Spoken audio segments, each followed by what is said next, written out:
Let me start with an anecdote. Why don't we turn down the lights for a moment? The picture here is a reproduction of a picture that was found in an album of photos that Wittgenstein carried around with him all of his life. So the philosopher Wittgenstein had pictures in this book. They were pictures of people, close friends, David Pinsent, John Maynard Keynes, G. Moore, and philosophers who he admired, and especially family members. His father, mother, brothers and sisters, aunts and uncles. And in the very last picture in the book was this picture. Apparently a picture of a woman. I sent this picture to Richard Searle a few days ago to ask him to reproduce it. I asked if he got it, and he said, yes, I got the picture of the woman. As if you just look at this, looks like a picture of a woman. And then the question was, who is this? Kind of look like it really looks like a member of the Wittgenstein family. And you have actually the pictures of the others, brothers and sisters, right there in the album. I didn't give them to you, but they're right there. And it looks like one more of them. But the only problem was there were pictures of all the other four sisters. There is no fifth sister. And this sister didn't seem to be identical. So maybe an aunt or an uncle. Well, probably an aunt. Which aunt? Nobody could figure it out. Then finally, people started looking at the picture more carefully.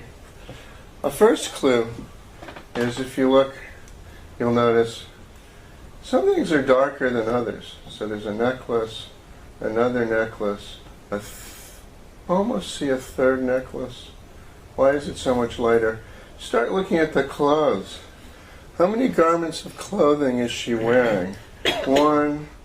Looks like there's something under here. 2, 3. It looks like this is a 4th. Is that a 5th? A 6th? A 7th? And 8? 8 garments of clothing? Must have been a cold day. But it doesn't seem that bulky. And then they started looking at the other pictures. And they noticed, well, in the picture of Wittgenstein, he seems to be wearing a jacket that looks just like that.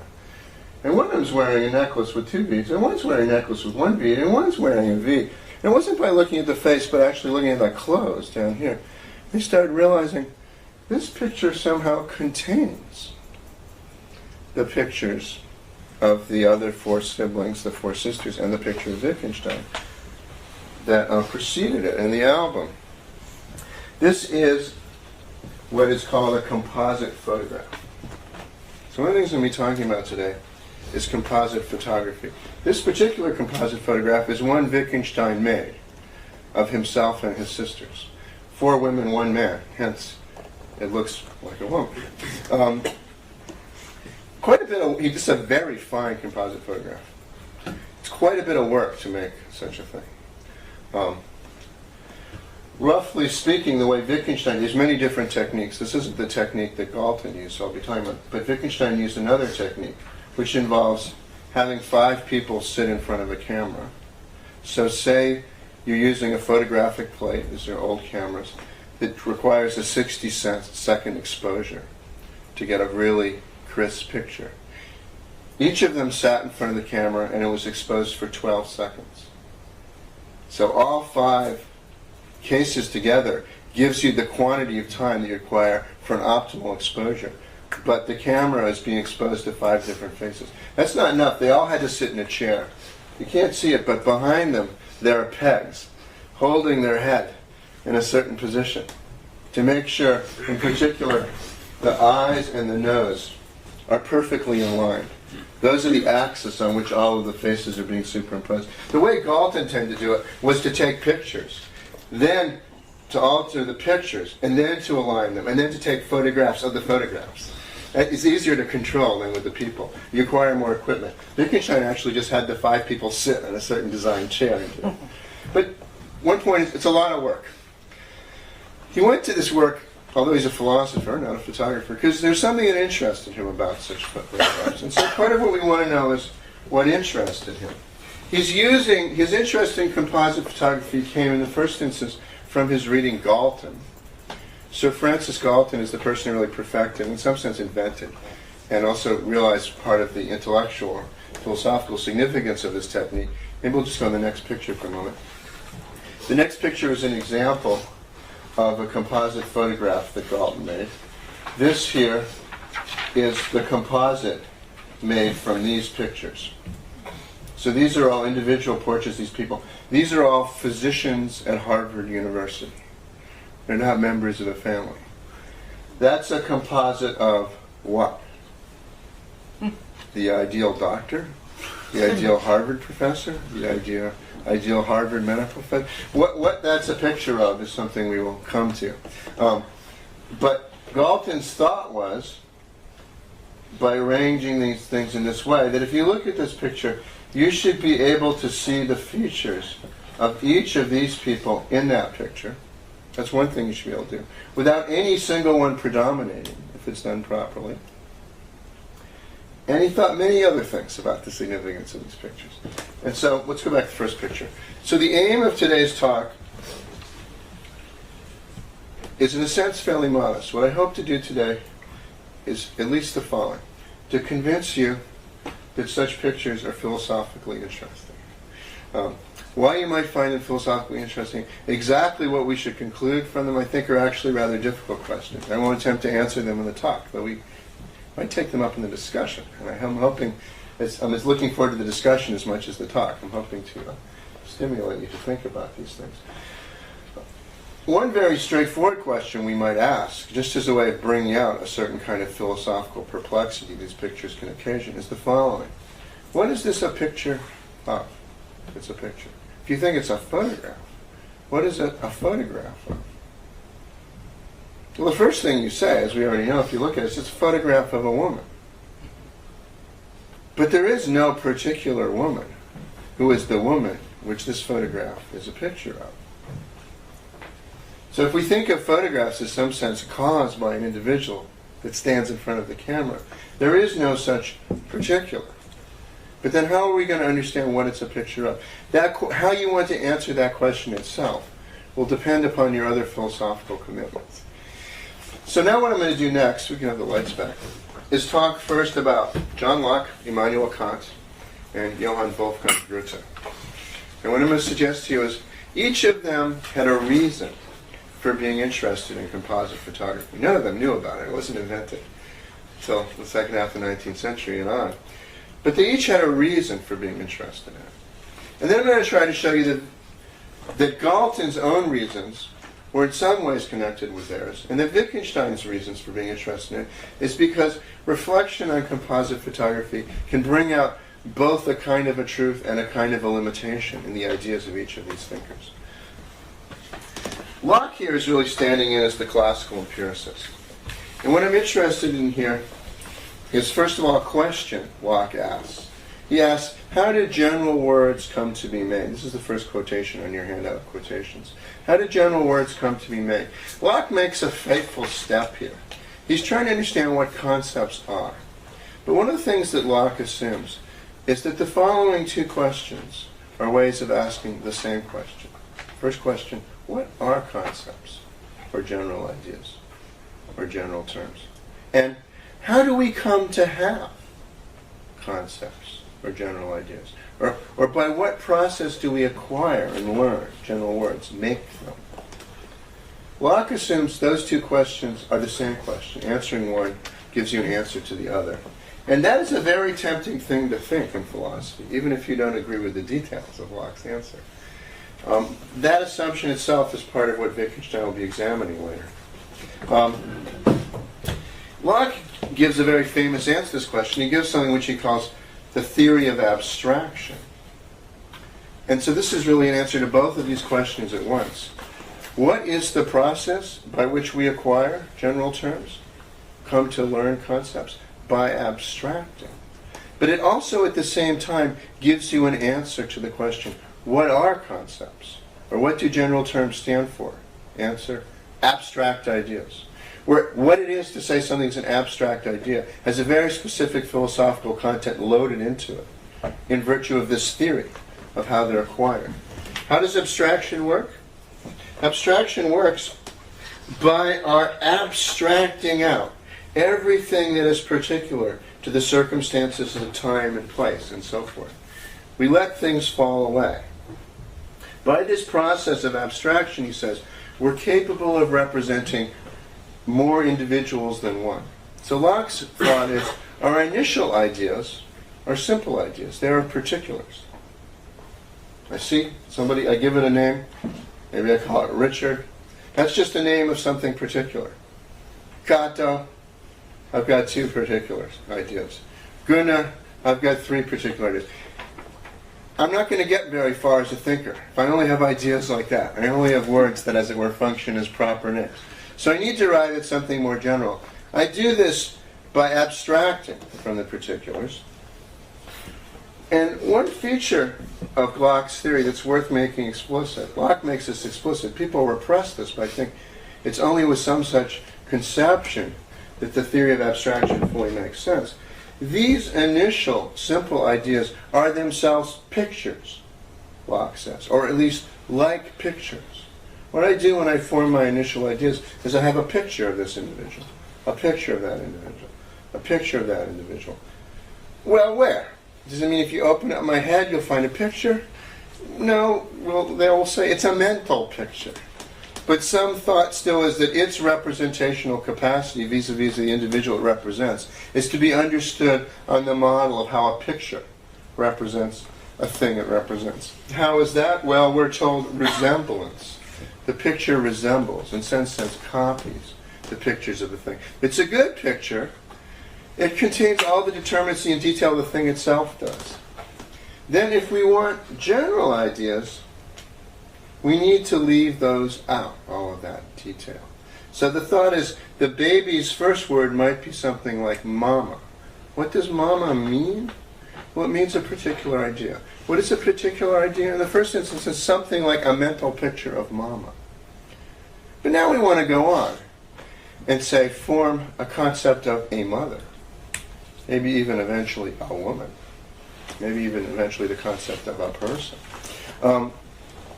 So, in doing this, Locke says, general ideas make nothing new, quotation 5, or quotation 4, sorry, but they only leave out what is peculiar. So you might say that Locke's theory of abstraction is, in a certain sense, really a theory of subtraction. What we do is, we collect such pictures, and we see what the different pictures have in common.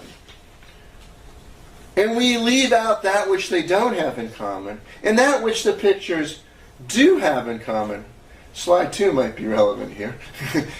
So you can see how composite photography might seem to be a literalization of Locke's theory of the acquisition of general ideas. And one of the things that interested Galton about it was exactly some such thought, that he was slowing down the mental processes by which we form general ideas.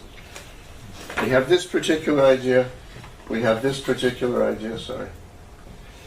There's a particular idea, George, or maybe better, Professor Palmer, Professor Smith, Professor Jones, Professor Thompson. We have our particular ideas.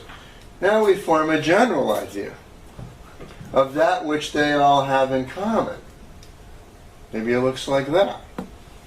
This is taking Locke more literally, perhaps, than Locke meant it. But you can see how there is a kind of fantasy of something like composite photography as a mental mechanism in the theory of abstraction itself, as a route by which we form general ideas. Locke's it's funny how close Locke comes to describing things that Galton actually does when we're talking about individuals. The end of quotation 4, he says, well, you have a complex idea. Complex here means it contains a lot of detail of Peter, and a complex idea of James, a complex idea of Mary and of Jane. And then, when we form the new abstract idea that is of what they all have in common, say those 4 siblings, Wittgenstein's siblings, had been named Peter, James, Mary, and Jane, then what we're forming is an idea of what they have that's common to all. So you could see this, if you take this to be names of siblings, it's something like a description of what's happening in that composite photograph. And as quotation 5 makes clear, Locke thinks, and so on, up the ladder of generality. More general ideas, even the most general ones, like substance, which he thinks is a fairly empty idea. Well, you can see why he's bound to think that, are formed by leaving out more and more of the detail that we start with when our initial, incredibly rich, complex ideas. So there is this idea that we do this process of abstraction by focusing on what is common to each of the pictures, the individual ideas, or by leaving in only wherein they are found to agree, as he puts at the end of quotation 6. And you might ask, how do you do that? Can you do that while making nothing new? This takes us to Kant. One of Kant's basic criticisms of the empiricists is, you can't find that wherein things agree without already bringing a concept to your experience. If I show you any two things and I ask you, are they the same or not? Are they the same? Well, in many respects, they're the same. They're both man-made. They both weigh under 10 pounds. They both fit in my pocket. They both belong to me. I both bought them at the same time because one came in the other back. And in many respects, they're different. I need a concept. Sameness with respect to what?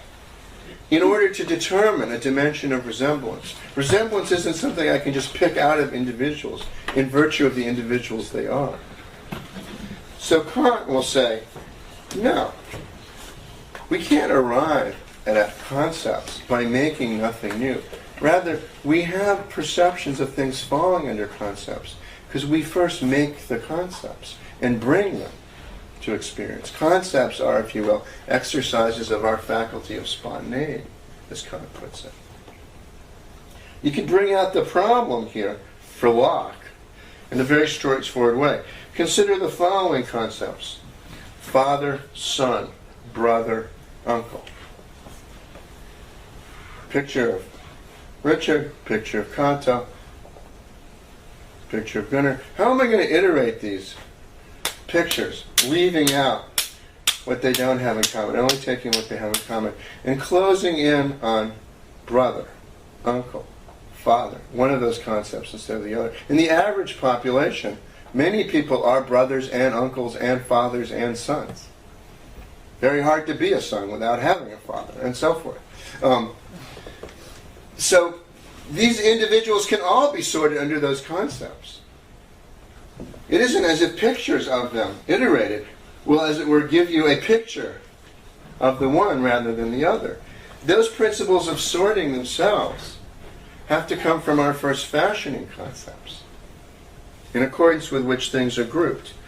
So Kant will distinguish between what he takes to be two fundamentally different kinds of representations, which Kant will call intuitions and concepts. Intuitions, Kant will say, are singular and immediate. They are exercises of our faculty of passivity. They have some of what Locke's impressions had. We experience them by sensing, and they are of particulars. But part of Locke's point is, part of Kant's point is, against somebody like Locke or Hume, is you can't have an impression of a mother or even mama without first having also a concept that singular representation is related to.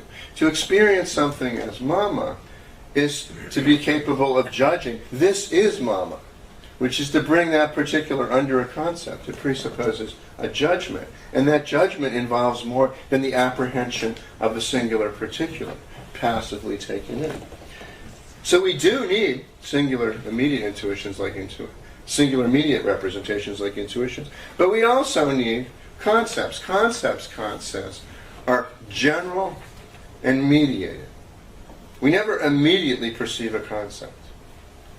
Concepts are always, as Kant puts it, representations of representations. They're always concerned with what things have in common, and they are therefore always have a kind of generality built into them. Even if there's only one of them, even if there's none of them,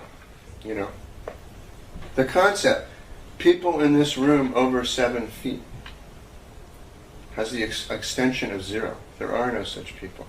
But it's still general, because we can ask, how many are there?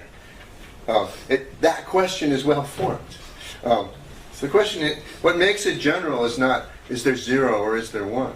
But is it the kind of thing which allows for the question, what is the generality of this, the extension of this representation? Now, Kant's going to say, against the empiricists, that you can't really have cognition unless you have both. So he famously says, intuitions without concepts are blind. Singular, immediate representations wouldn't be a kind of representation. They wouldn't pick out an individual. They'd be blind, unless they also came together with concepts that would allow us to sort them. And similarly, he'll say concepts are empty. They wouldn't have any content unless there were things that could in principle be sorted by them.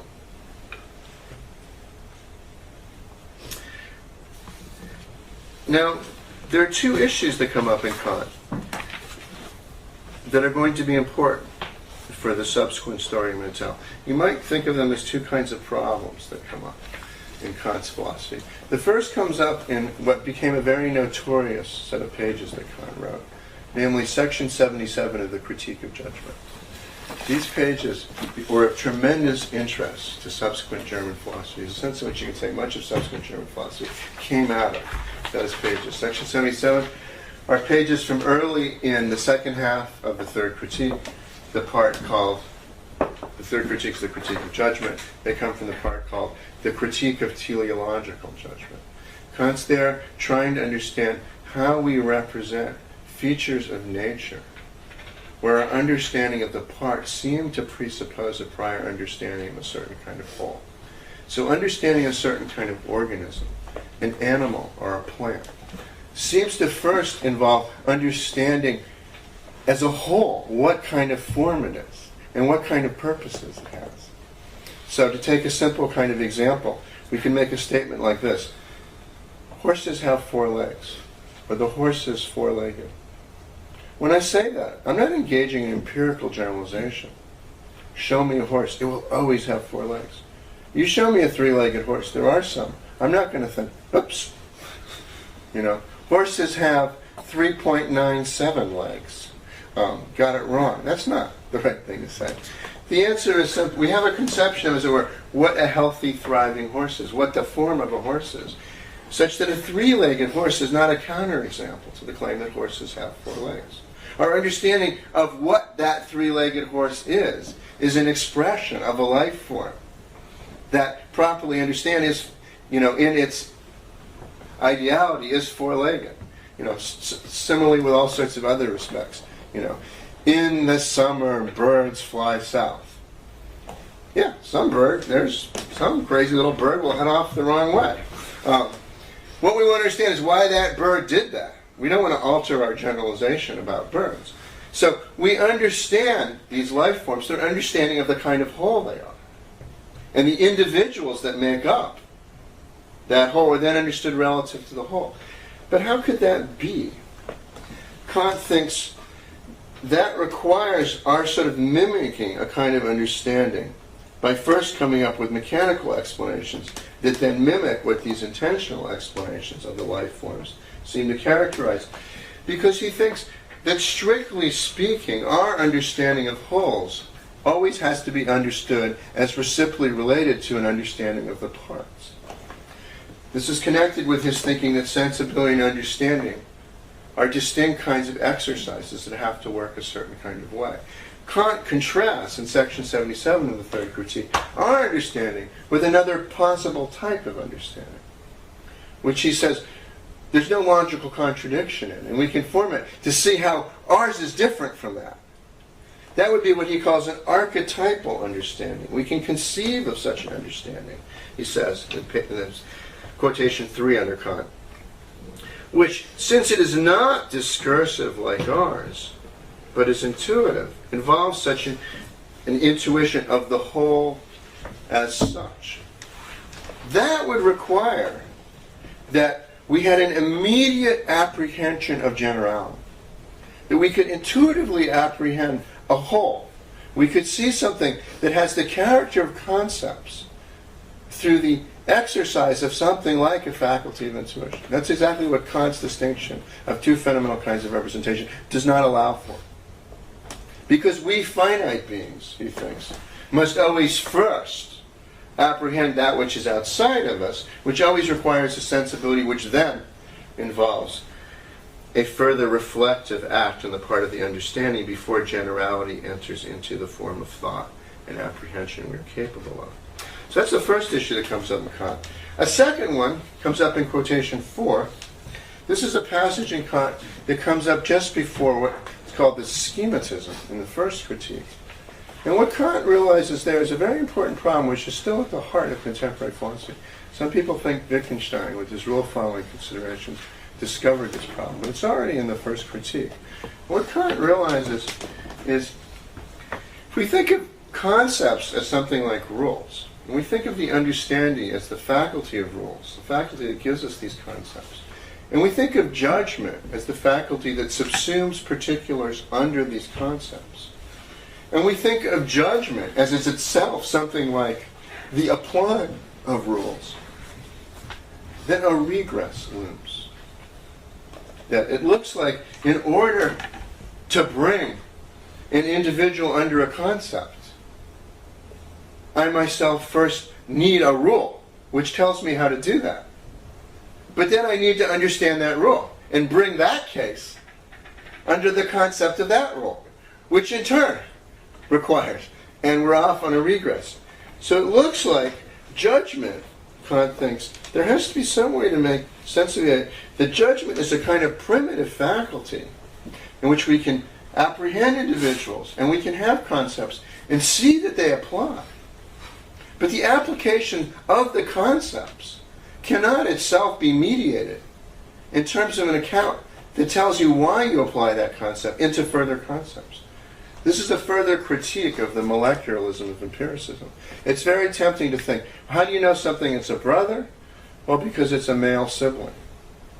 How do you know it's a sibling? Well, because it's the little kid. Well, but at some point, answers are going to run out. How are you going to know that? If you keep having to break concepts down into the sub-necessary and sufficient conditions that allow you to apply them, then you're going to need the necessary and sufficient conditions for applying the concepts that express those conditions. So Kant thinks, no, judgment has to be something else. This comes, and one of the things that Kant insists on is that the refinement and cultivation of the capacity of judgments requires a kind of encounter with examples that cannot itself be understood simply in terms of the further application of concepts. Examples, as he puts it in quotation 5, are the go-kart of judgment. They are the thing that allow us to sharpen this faculty. And Kant, in this passage, contrasts people who are wonderfully theoretically sophisticated about the nature of the kind of physics or whatever that's involved in a certain kind of activity. I can imagine a certain kind of professor of bicycling that can tell you exactly what Lance Armstrong is actually doing in order to be able to climb that hill, and the character of the equilibrium, and what he's doing with his body fluids, and what kind of soft breathing is required. He might really have figured this all out. But who do you want on the bicycle in the Tour de France? You probably want Lance Armstrong and not that professor, even though Lance couldn't tell you any of this. So a reflective understanding of what the conditions are under which certain concepts should be applied, and the actual practical ability to realize those concepts in a particular situation are not themselves to be confused. This comes in the schematism chapter because Kant's trying to understand how do we, in the most fundamental case, bring our most basic concepts to experience. And Kant thinks something further must be required. Schemata, he says. And the concepts of explaining what schemata are, he's clearly having difficulty putting this into words, and he thinks there's a reason for that. But one of the things he says about schemata is we might think of them as a kind of monogram. Monogram was a German art historical term in the 18th century for something that happened at a certain stage of painting. If a painter was painting a fresco inside of a cathedral, first you put up a monogram, that is, you put up a kind of chalk sketch of the painting. The blue goes here, the red goes here, and so forth. But first you sketched it out, then you put in the full color. So that's a kind of analogy or metaphor that's supposed to be suggestive of how schemata stand to concepts. Goethe comes along, and he thinks, there's much I like in Kant, but what Goethe thinks is there must be some way that we ourselves are capable of this thing that Kant says finite discursive beings cannot do. Goethe is not trying to say we're infinite divine beings, but he is trying to say that it must be possible, and he thinks this that for reasons that come from thinking about the same sciences that got Kant going on this subject: botany, ethology, sciences about living forms. But he thinks it has a more general application. It must be possible for us to intuitively apprehend unity. It can't be that our only relation to a kind of generality or unity in an individual is the bringing of it under a discursive concept that we ourselves are bringing to experience. And there's a famous story, which you get in your first quotation here from Goethe, which is an encounter he had with Schiller, where they're both coming from botany lectures. This is when Goethe and Schiller first met and became friends. Schiller was a dyed-in-the-wool Kantian at this point. And Goethe is trying to explain his ideas to him. Tries to draw him a little picture of the fundamental form of the plant. He doesn't think you can actually represent this in a picture, but he thinks you can cause people, as it were, have an apprehension of the kind of character something has to have in order to so much as be a plant, which itself can't be expressed in any concept. And they reach a certain point, and then Schiller says, in this quotation, but that is not an observation from experience. That is an idea. Kant's already explained all of that. This is general, it's therefore immediate, it's a kind of concept or idea. Taken aback and somewhat annoyed, I paused. With this comment, he had touched on the very point that divided us.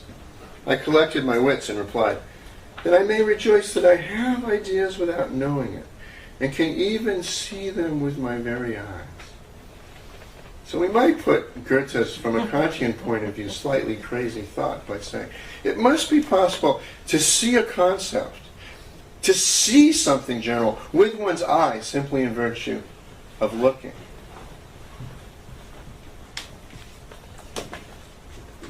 In quotation 2, you have Goethe's take on what's right and what's wrong in Kant's famous section 77.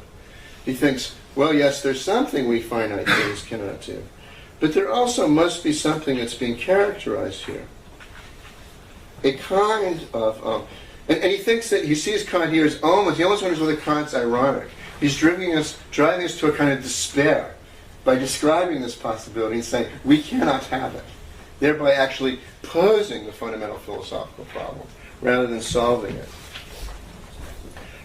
In the interest of time, I think I'll skip everything else I was going to say about Goethe, and just pause for a moment to now think about where we are with Locke, Kant, and Goethe. So Locke has a reason to be interested in composite photographs. Namely, they seem to offer us a kind of slow motion application of how we arrive at abstract ideas, according to his theory of abstraction. Kant has a very different kind of reason why he might be interested in this. And a later Kantian, namely Charles Sanders Peirce, will see as explicitly interested in composite photographs for this reason. Namely, that they offer us possibly a way of refining our thinking about what a monogram or a schema, which we bring to experience, as a condition of being able to organize things under a concept without yet applying a concept, might be. And Goethe has a third and rather different reason for possibly being interested in composite photographs, based on the line of thought that comes out of section 77 of the third critique. Namely, whether you could have a representation, think about what Goethe wants to say, and think about composite photographs, whether you could have a representation which is of something which for all the world appears to be the representation of a particular. But in apprehending that particular, you apprehend something that has a certain kind of general application to other instances. You're intuitively representing through a certain kind of relation something that has the character of a particular generality, without yet bringing a concept. Which concept do you want to bring? If you want to bring a concept to this. You don't yet know. So they each have a reason to be interested in composite photography. Now let's look at how Galton, who's really the father of this technique, arrived at it.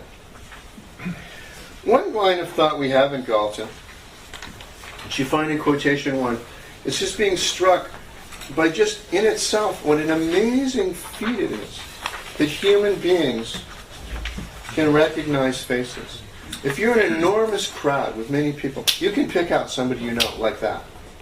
And he pauses to think about that and realize that's quite amazing. From a certain kind of general distance, you might think faces all look sort of similar. You know, the eyes are here, the nose is here, the mouth is here. From some point of view, you know, faces aren't that much more like or unlike each other than blades of grass, which you're not that good at telling apart. But we are tremendously good at this. So there's a tremendous complexity here. And part of what interests him is he thinks the kind of complexity which allows us this recognition, and he tries to show this partly through composite photography, is too minute to measure. Because one of the things, a further thing about faces, if you take pictures of them, is a face in some sense always looks different. It's also capable of many different expressions. So you're always seeing these, as it were, manifestations of this face, as all expressions of that particular face, distinguishing it from others. Where the general expression of a face, as he puts it in the middle of your first quotation, is the sum of a multitude of small details, which are viewed in such rapid succession that we seem to perceive them all at a single glance. So there's a complexity, it's too minute to measure, and yet at the same time, the apprehension of this complexity seems to take place instantaneously. It's not as if what I do is stare and work it out and go, you know, that has all of the features of Kanto's. It's Kanto. I just see it as Kanto in a glance. So the complexity, the apparent ephemeralness, unmeasurability, and yet instantaneous apprehensibility is crucial to a kind of problem that underlies sensory cognition, underlies perception. And faces seem to be a particularly extreme example of it. So one of his reasons for being interested in this. Galton tries to bring this out in the second quotation by saying, imagine what a portrait painter does. And he actually sits, and being Galton, watches a portrait painter and counts each time he puts his brush to the canvas, and works out that 24,000 separate strokes were required in the sitting he was watching. If on average he did this as often as he seemed to. From which he says, roughly, it's a rough quantification, but let's just have a way of starting. That suggests something like 24,000 separate traits are captured in the completed portrait. And he wants to suggest there's a comparably large number of units of resemblance in the original. So it's a way, whatever one thinks of the explicit quantification here in terms of 24,000, of trying to bring out the actual complexity of what it is the eye is taking in. When it looks at the portrait, it says, oh, that's a fine portrait of Kanto. The kind of complexity that has to be built into that by a painter in order for it to appear that way, rather than not such a good portrait or who's that? Sort of a picture. It's the kind I draw. Another problem that he's up against is then he's wondering about what is the typical face. He actually has a bet where he and a friend sit on a bridge in quotation 3 and try to wait till the typical John Bull, the typical Englishman, walk by. So you can pick him out first. And they wait all day. And they never pick anyone. How could it be that no Englishman looks like the typical Englishman?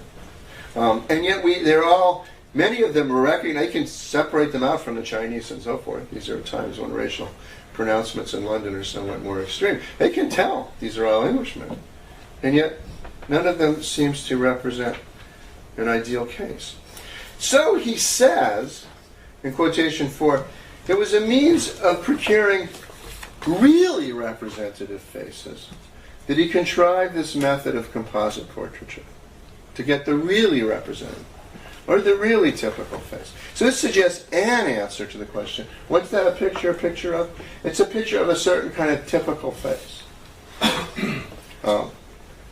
initially typical physician, perhaps. But that's only one of Galton's motivations. In fact, it would take quite a bit of time to fully describe all of Galton's projects. He was both a genius and a nut. But other reasons he has for wanting to do this are very practical. One of the things he hopes to come out of this is the identification of disease. You can start to tell when somebody, say, has syphilis by being able to recognize the characteristic expressions or physiognomic expressions. The identification of criminals. He's hoping to get representations of the typical face of the criminal. Boy, that would be helpful to a concept. You might think that's crazy, but Galton actually, in this same project, thought of another way to identify criminals, namely fingerprinting, which, for all of the disrespect that he's fallen into because some of his more eugenic ideas, that disrespect didn't come till the 30s when the Nazis adopted his ideas. And at that point, fingerprinting was so important to the police all over the world that although they threw out composite photography for the most part, no one was about to get rid of fingerprinting. So the funny thing about Galton is some very important things came of his research. Remember, there's no time to talk about all of them. But identification of types.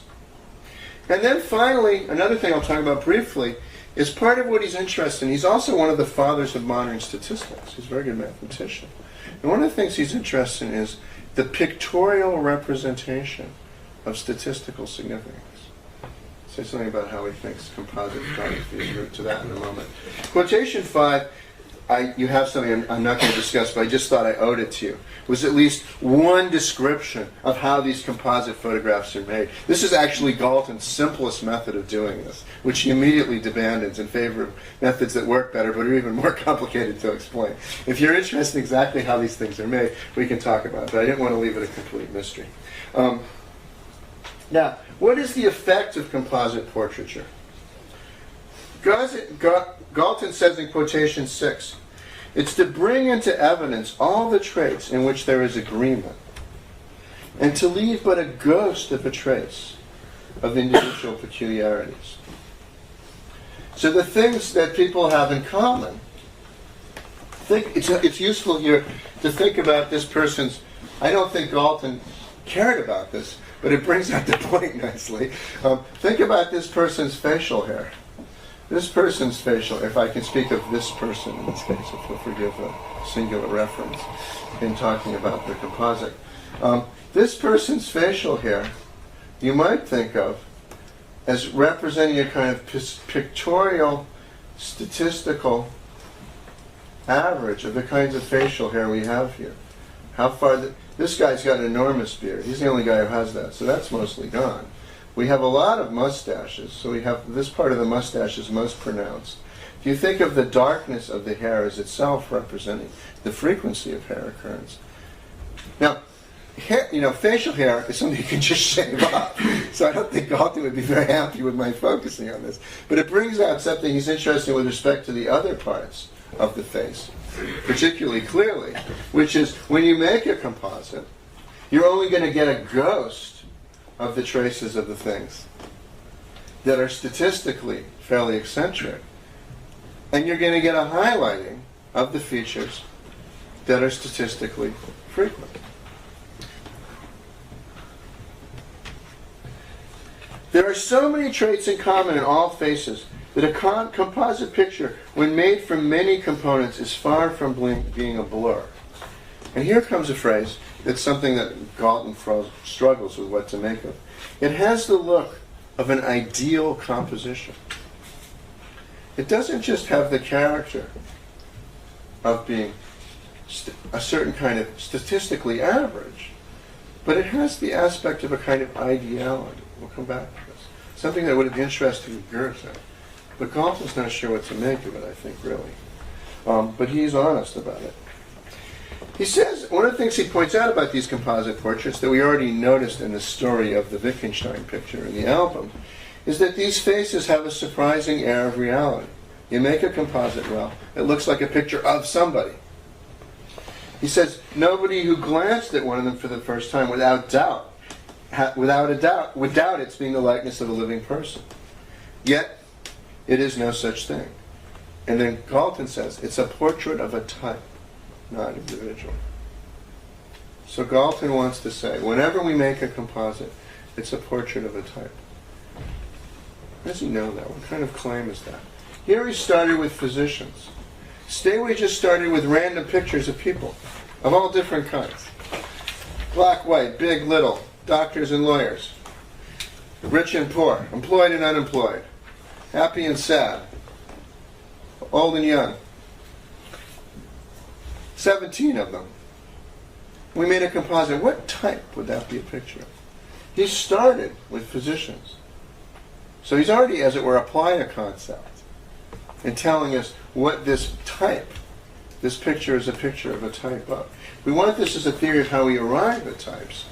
How will that work? Those who see composite portraits for the first time, he says, can hardly believe that one dominant face has overpowered the rest. And Galton has all sorts of little tests for convincing them this isn't true. One of the things he points out when you have a composite, this is only about 16.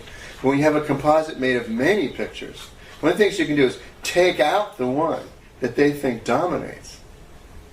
And the resulting composite still looks almost the same as exactly the way the first one did. Which means that the significance of that initial face that seemed to dominate isn't that it's dominant, but that it seems to correspond to this person's conception of what ideal is being represented in the composite picture. Why don't we look at a few more examples of how he arrives at these kinds of composites. The next slide is of these same physicians when they're older. He goes back 20 years later, takes pictures of the same individual, and gets this picture. So, what are there's all kinds of things we can say we might be studying now. Something about physicians, something about aging, something about how physicians age as a class. Next picture. The next two pictures, in fact, are different regiments of soldiers. These are Saxon soldiers. These are soldiers. The next one is soldiers from the province of Vend. So these are two different regiments of German soldiers. So is the idea that the first one is a generic representation of a Saxon soldier? Second one, a generic representation of a Vend soldier? What if somebody was transferred from one regiment to another? I purposely picked examples where, although Galton has made these pictures, and they're very nice composites, and it does look like a picture of somebody, what exactly the significance of the composites are supposed to be in these cases is not easy to say. Another problem that Galton has is when he's really doing lots of these, say the two cases I particularly mentioned he was interested in, the criminal and certain kinds of diseases like syphilis. He noticed that some pictures don't form a gestalt composite as nicely as others. The reason it's great to do members of a family is because they look like each other. That's why you can get such an uncanny final result when you superimpose them. So there's a tendency to sort them into types. Let's look at the next two slides. So he was getting this, as he did a lot of composites of the criminal, he was getting this thing that wasn't really working for him. I'll say why it wasn't working a little later. So what he does is he separates criminals into different types. And then you get these nice, fairly, things that start looking like mugshots again, instead of running into the problem, which I will call the Lord Byron problem. And I'll tell you why I call it that in a moment. He wants these guys to look like criminals if the cops are going to use this. So he decides maybe there's 4 types of criminals. This one is made from 5 composites, that from 7, and so forth. But what's the principle under which we sort the different photographs into types before we make the composite? How do we understand that? Next slide, you have the same thing with 2 cases of syphilitic people. He divides these into 5 of this type and 10 in this type. And he gets 2 nice composites of a sort that it might involve symptoms a doctor could look for. Whereas if he just did all 15, he wasn't as happy with his result. Finally, let's look at the next slide. This is a picture from one of his books. But I'm just going to look at what he says about this case, about the 2 sisters. One of the things that strikes him about these sorts of cases is the way in which he wants to say the representation is really not of an individual. So with these 2 sisters, as you'll see from the quotation in the second half of 8, what he does is he sends them to the parents These are very small here, I'm sorry, but imagine they're blown up and a little sharper. He sends them to the parents, and the parents have the following experience. Actually, the father relates to Galton. He's looking at the picture, and the mother comes in and says, "Oh, what a nice picture of A. I never noticed that A looks so much like B. Or is it a picture of, that's B. No, it's A." It just couldn't figure out which of her, and then it's this tremendous sort of confusion the mother felt, and not being able to say which her daughters it was. And also feeling somehow that it showed that they looked like each other. Or she couldn't think the picture could be of either of them. But she never had previously thought her daughters looked that similar. She never had trouble telling them apart. And then a third member, a friend of the family, comes along and says, "Oh, this must be a member of the family. Clearly not A or B, but who is this? I didn't, is there something I don't know?" So this interests Galton tremendously, the way in which there's a perception of this as an individual, and yet no possibility of mistaking it with the individuals whose pictures have gone into the making of the composite, but nonetheless a very powerful perception of an affinity with those individuals, all at the same time, simply through the contemplation of a single representation. That would have interested Goethe. Now, Galton points out some amusing things. One thing he points out is that such pictures tend to be very unpopular with the people who seek for them. You say, "Look at this interesting composite I made of you and your brother and your sister." And Galton notes that people tended to hate these things. They didn't tend to react with gratitude. We're all inclined, as he puts in quotation marks, to assert our individuality and to object being mixed up indiscriminately with others. Now, how does Galton understand what composites are? He has a lot of ways of talking about them. One of the things that's nice about him is the sort of openness with which he tries to reflect on this. I think many of the different things he says are actually quite mutually contradictory. At least it's not clear you can say all of these things at once, thinking of these representations the same way at the same time. One thing he wants to say, very reminiscent of Locke, is that a composite is a generalized picture. The mechanical process by means of which we construct these pictures is itself something like a process of generalization. That involves both a philosophical assumption about what generality is, how to understand the distinction between particularity and generality, and a further philosophical assumption that you could do something like render that process mechanical, which he thinks he's done here. That's one way of thinking about it.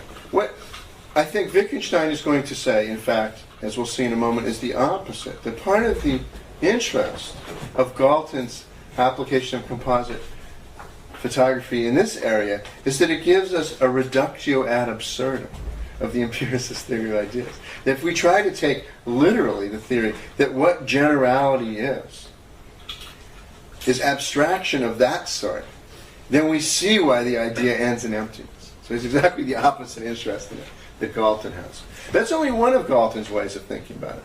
A second way Galton has of talking is to say a composite represents an averaged figure. This goes back to what I was saying when I was pointing out those lines to you. Maybe we go back to picture one for a moment. He says, the band will be darkest wherever the component portraits have the same general types of feature, and its amount or breadth of blur will measure the tendency of the components to deviate from the common type. So the thought is here something like, if you looked at the individual Wittgenstein pictures, here where the eyebrows are darkest are where all of their eyebrows overlap. And you can start to see, in fact, it's a little bit funny that it's so light here. That looks more like a painting than a photograph. But that says something about where there's overlap and where there isn't. We start to become more interested in the fact that the mouth is so dark here. That, again, looks a little more like a particular kind of lighting in the photo. We initially just apprehend it as a photograph. But we can look at this, especially if it's made of 100 pictures, say, superimposed of criminals. There were examples of that in that slide we had a moment ago. Then, one way of looking at this is as a kind of statistical diagram. Wherever you have something that's absolutely dark, you have a very high level of frequency. There where you see nothing, It's not that you have nothing, but you have, all you can say is you have a low level of frequency. Where you have a tendency to blur off, you have the averaging away from the median. But notice, actually, this involves the first thing. It's a generalized picture. And the second thing, it represents an average figure. Actually involves very different ways of looking at the picture. That is, a very different way of understanding how this, as it were, set of marks on a page symbolize. In the one way, we're taking it to be a representation of an individual. In the way we take a photograph to be a representation of an individual. How that works is rather complicated. I think people say resemblance. Resemblance, I think, is actually just a word for a problem in philosophy here. But at any rate, it is a kind of relation in which this is a picture of a particular thing. And we understand its parts by understanding what a particular thing is. The second way of looking at the picture, which is easier to do, the more repetitions, that is, the more obviously peculiar the composite is. Second way of looking at it, we're looking at a set of marks that are measures of statistical frequency. We're no longer seeing this as a picture of an individual, but we're seeing this as something that measures properties of a whole population of individuals. What would it be to combine those two ways of looking at a picture at once? I think Galton actually equivocates on these two different ways of understanding the diagram and tries to say they're properties of a single mode of representation understood in a single way. It's connected to another confusion that Wittgenstein's interested in, that he thinks composite photography helps make explicit. Let me take you to the problem about the composites of criminals. So this is now the second to last picture. It's the very last picture. It's second to last picture for you. That's right. Very last picture, I think, in your packet of pictures if you want to go back and look at any of these things. Here is what a picture of a criminal looks like if you do 1,000 composites. And the more you do, the more it sort of tends in this direction. What Galton notices is, as you iterate the process, you start getting, it doesn't matter who you start with and what kind of person you start with, criminals or princes, you get more and more idealized pictures. Everything starts looking like a sort of romantic portrait of Lord Byron. Once you start taking too many composites of the individual. What we wanted was initially something that caught the essence of the criminal. But it always seemed to, as it were, converge on a certain kind of genre of artistic representation that is tied to a kind of idealizing tendency in our representation of individuals. As he puts at the bottom of quotation 14, all composites are better looking than their components, because the average portrait of many persons is free from the irregularities that variously blemish the looks of each of them. But that gets even worse as we go to the extreme.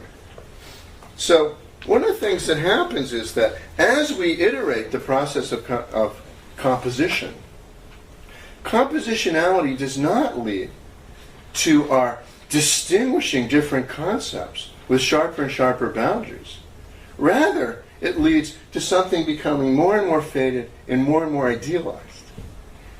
We don't seem to have a recipe here for multiplying and sharpening concepts. We're doing something else.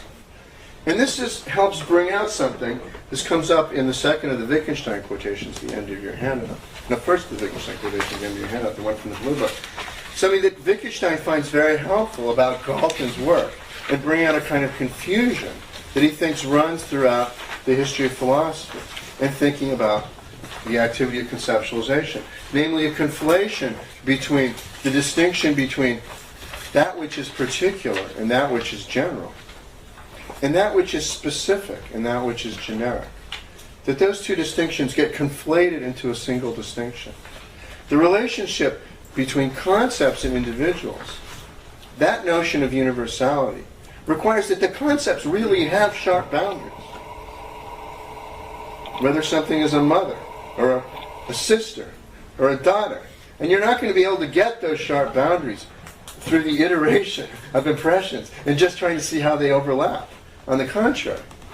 But that, opposition is different from another one, which is that something can have, as it were, a schematic character.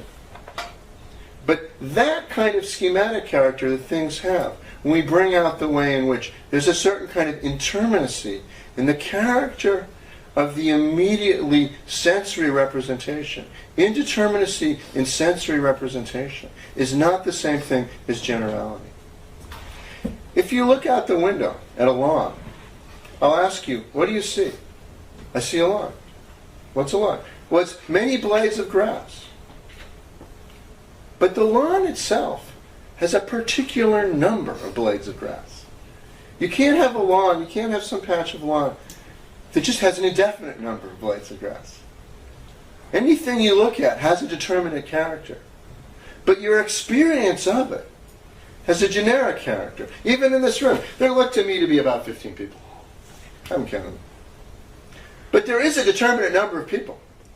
If I take a photograph of it, the photograph will have the number of people there are in the room, and I can count them. We tend to conflate these two things. That conflation is going on, and Galton is then discovering, no, this is becoming more and more generic. But it's not giving me what I wanted, which was a picture of an idea, of a concept. That's what Galton wanted. That's what he wanted the composites to be. That wasn't what he was getting, and the more he iterated, the clearer that became. Secondly, this brings out another thing, which is that Wittgenstein thinks that experiences themselves are not particulars, that have all of the determinacy of a particular itself. Third thing he thinks it helps bring out is that what experience in the first instance, perceptual experience, is not, is a picture. At least a picture in the sense of something like a fully resolved photograph. Now, let's look for a moment at the last picture, the next one you have. Say why Galton thought this was interesting. Galton wanted to say that what we have here is a proof. This is a terrible reproduction, I'm really sorry. It didn't come out very well.